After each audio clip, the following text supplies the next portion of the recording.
Everybody ready? You came in late. Are you ready? Yeah. You know white balance or anything?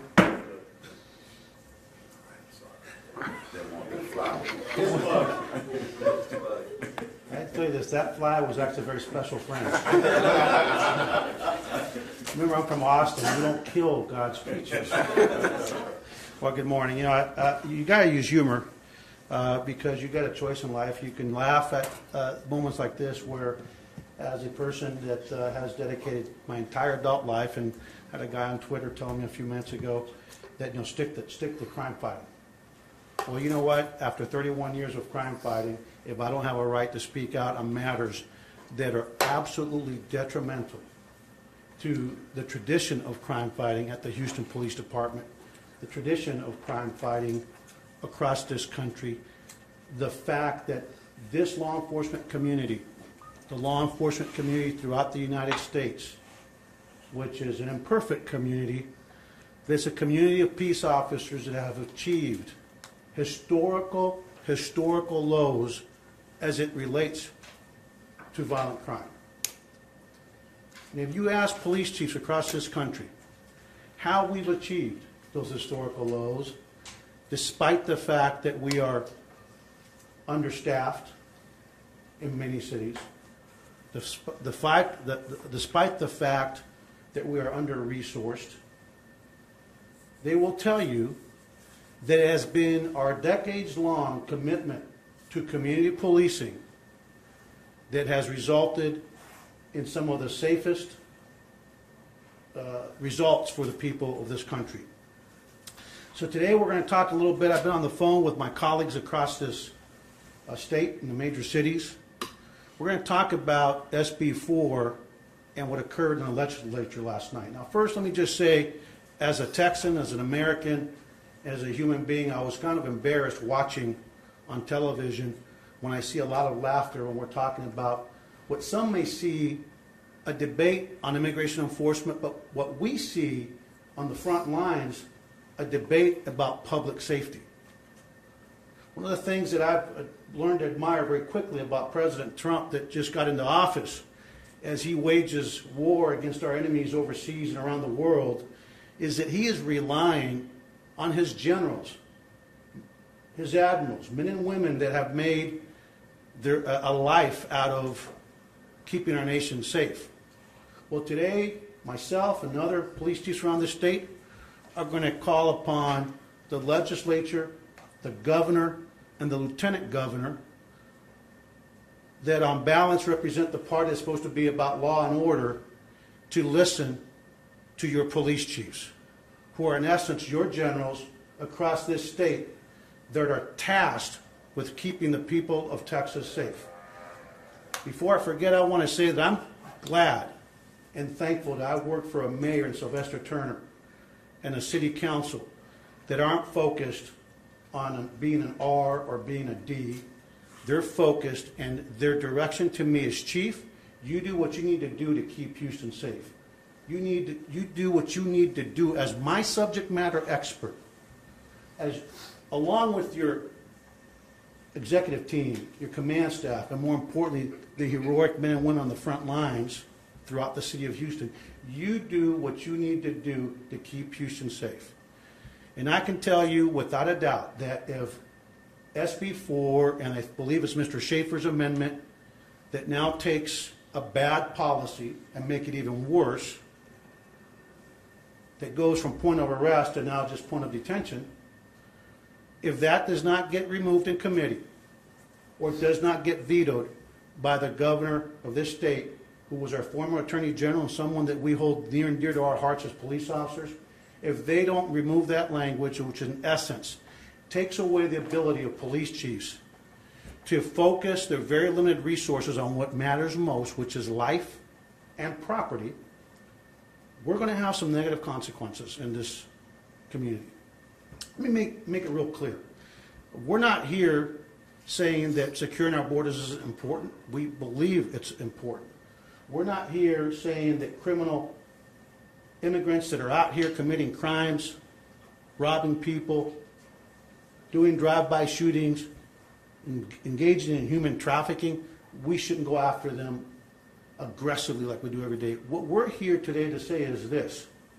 This bill, SB 4, impacts the ability of the men and women of law enforcement throughout this state to do their jobs. It's impacting it not because of what the bill will actually do, which is basically say that we cannot tell our officers what they need to focus on. Because I'll be real frank with you. Police officers joined this noble profession not to stop people jaywalking and then ask them for their papers because they may be from another nation. They joined this profession because they wanted to make a difference in the lives of the people that we serve. And I'm convinced in talking to labor and talking to my cops and knowing many cops across this country that they can pass all these silly amendments where they're trying to make us into ICE agents. Cops aren't interested in that. But here's the problem. I know that. My command staff knows that. The cops that we lead know that.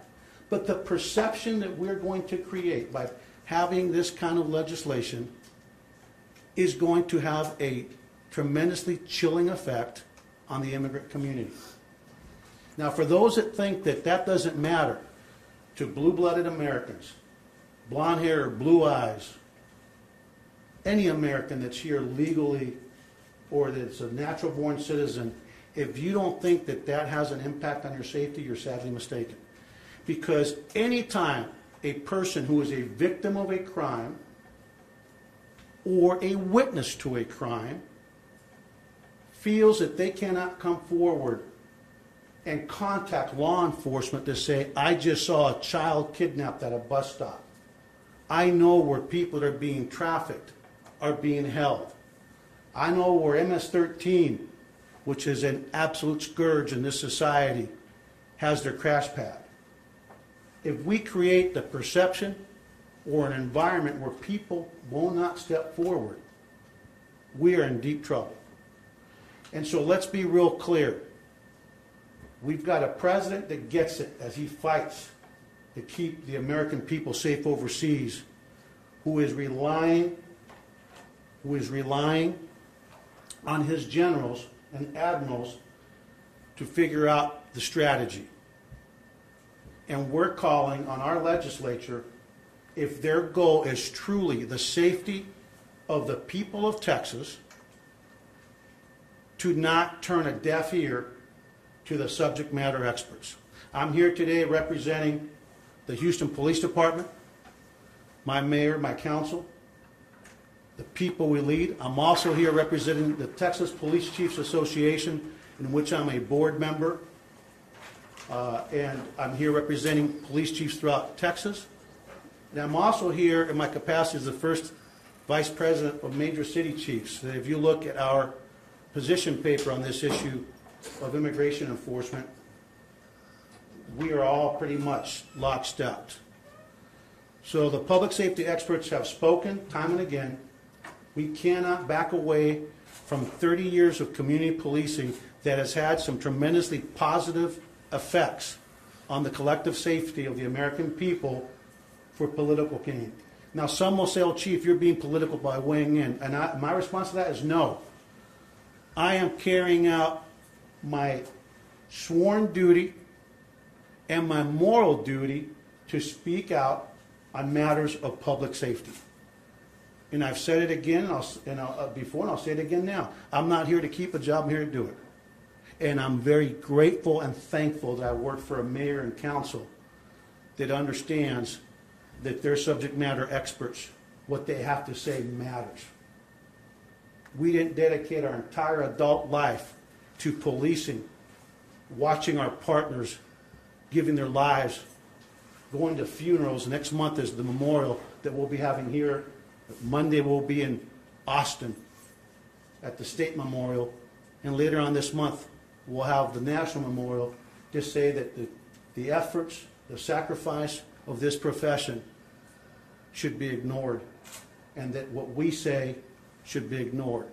And so I want to close before I open it up to questions by reminding the people of Texas that although I believe, I have to believe in my heart of hearts, that the intentions are good at the legislature. I have to believe that. Because if I don't, I'm not sure that I'd have faith in the human condition. I have to.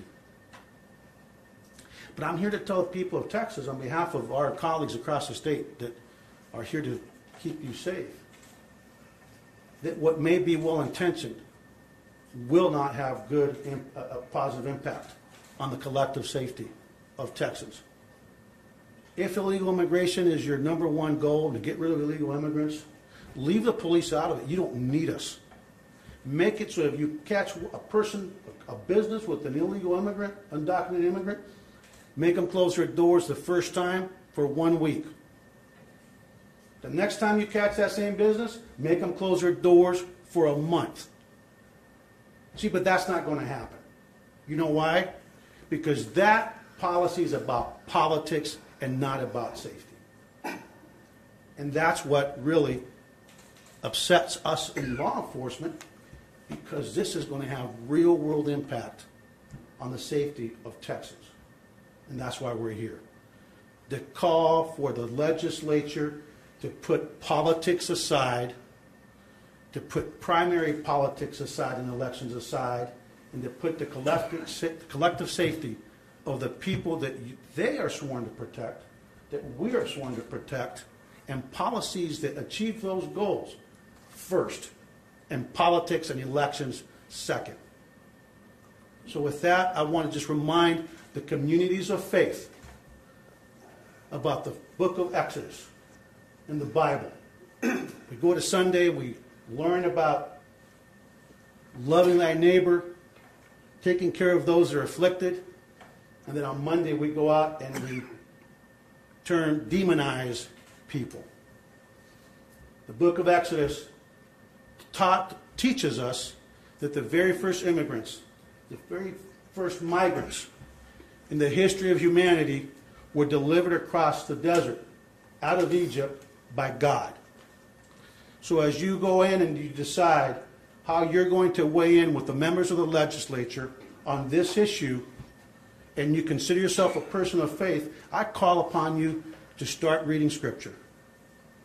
Because if you look at the rhetoric and you look at the demonization, ultimately we're not following the example of the first immigrants that were delivered across the Sinai, that were delivered across the Red Sea by God and no one else. So with that, I'm going to open it up to questions, and I'm still hopeful that because I believe that the intentions are good, that the members of the legislature are going to listen to what in essence is the equivalent of our president's generals, and that is the police leadership across the state of Texas and across this nation. So with that, I'll open up to any questions. Chief, you said that your HPD policy has been to not be asking people about immigration status, not interested in that. But with SB4 on the brink of becoming law, that would explicitly disallow policies like that. What's going to happen to we don't have the resources, nor do we have the bandwidth, nor do we have the desire to be ICE agents. If I wanted to work for ICE, I would have worked for ICE. I would have applied for ICE. Our number one primary focus is the safety of the people of Houston. Look at what happened Monday. Takeover robbery at a Jack in the Box, and our officers are engaged in a violent encounter. What's happening across this city? So what the legislature is telling us as police chiefs, that if, and I don't believe this will happen, but it could. That's the problem. They have an officer that decides tomorrow that instead of going after the gangbangers, the drug dealers, the human traffickers, if all of a sudden I have an officer after this legislation passes in its current form, somebody decides, you know what, I've decided I'm going to go out and every time I see a jaywalker, that if they look like they're immigrants, and I'm going to start questioning them about their immigration status.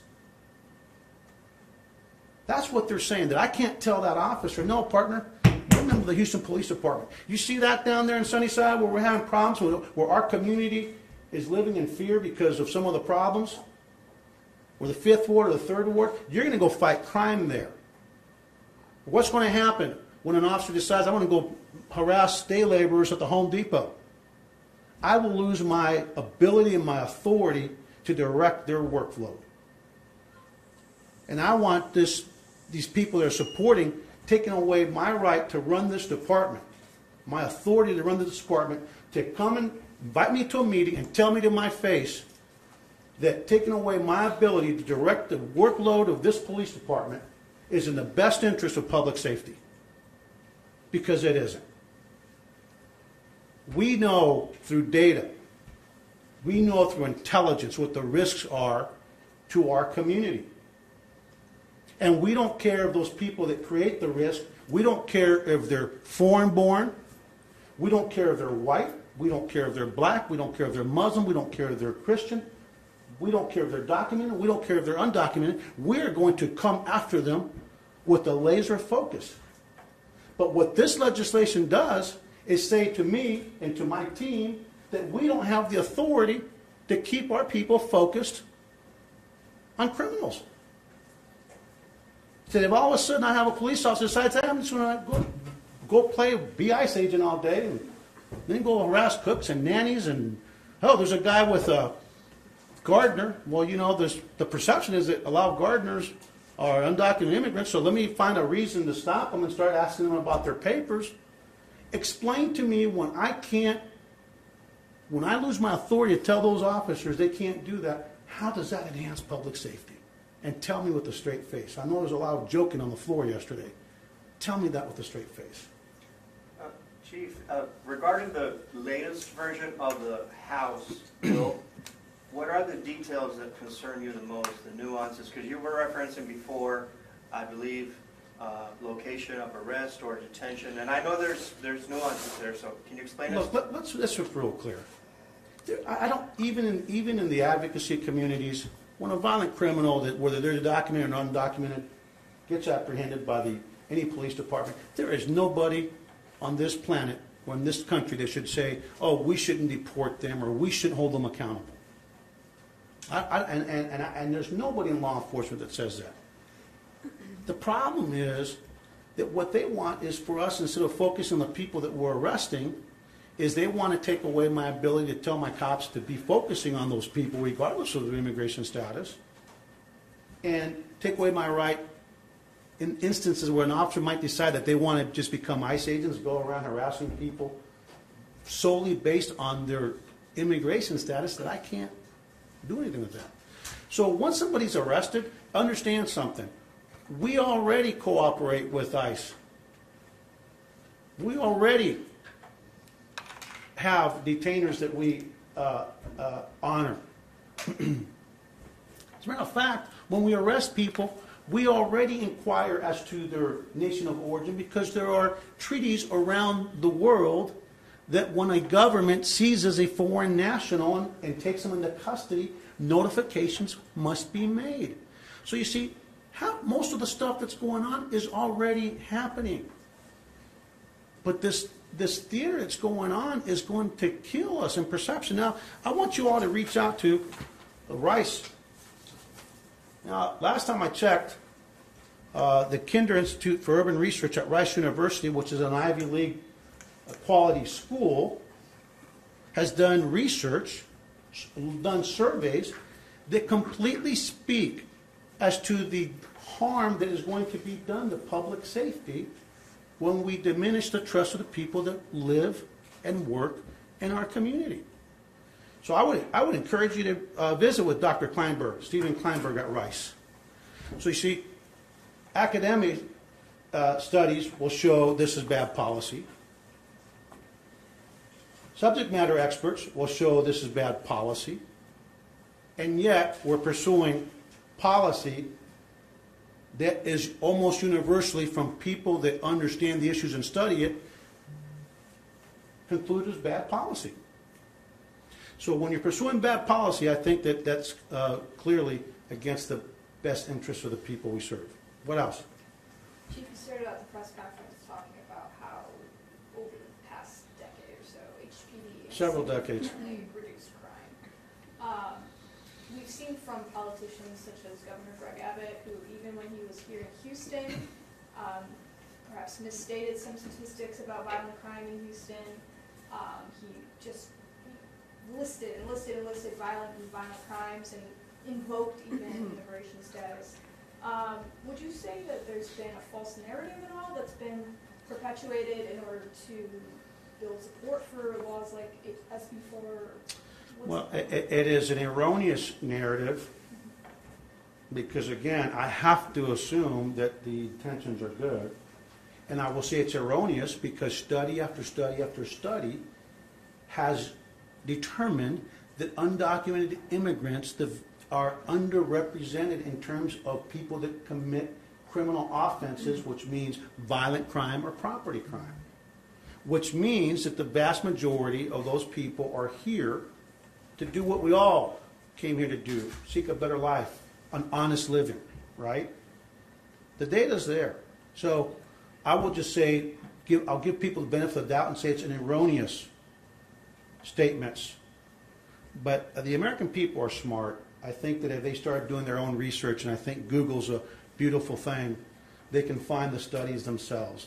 They can find the position papers put together by the Major City Police Chiefs Association. They can find the statements and the op-ed pieces from subject matter experts, and they can say, do they want to focus on policies that are really being driven by subject matter experts or policies that are being driven by politicians?